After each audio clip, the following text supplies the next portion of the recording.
Does it bother you that a biblical writer would repurpose a pagan text to make a theological point?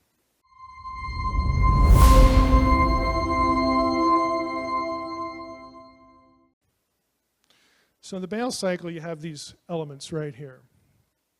You have El. I don't know if you noticed, I didn't read the whole thing, but El is portrayed as sort of an old deity. He's been around for a long time. He is the sovereign in the council. This is who they have to make the request to.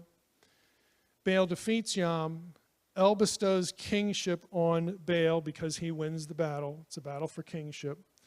And Baal becomes the king of the gods and El's vice regent. His rule is called in the text everlasting.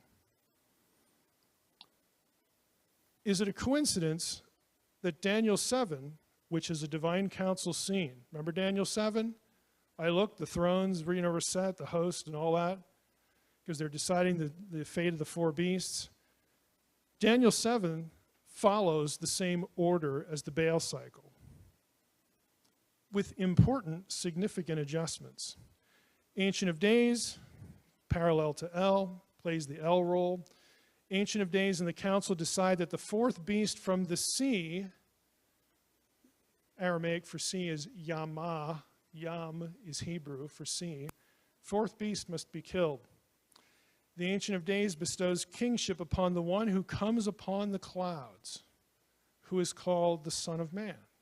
He's a human one, but he's also clearly a god. Anybody who knew the Baal cycle and read Daniel 7 knows that the one who rides on the clouds is a deity. Not just an angel, but a full-fledged, bona fide God.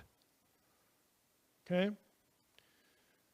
And then the last part, the one who comes upon the clouds is given everlasting dominion. He is king of all the nations and so also over the gods.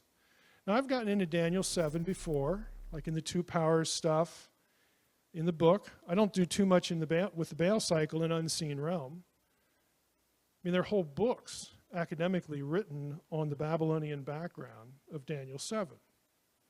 And it's stuff like this.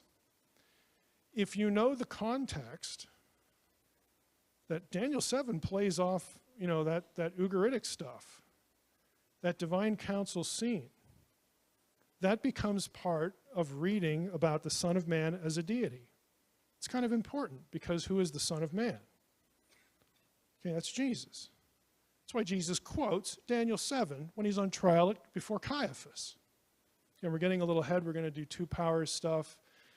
God is man in the Old Testament. We'll get to all that in the course of this class.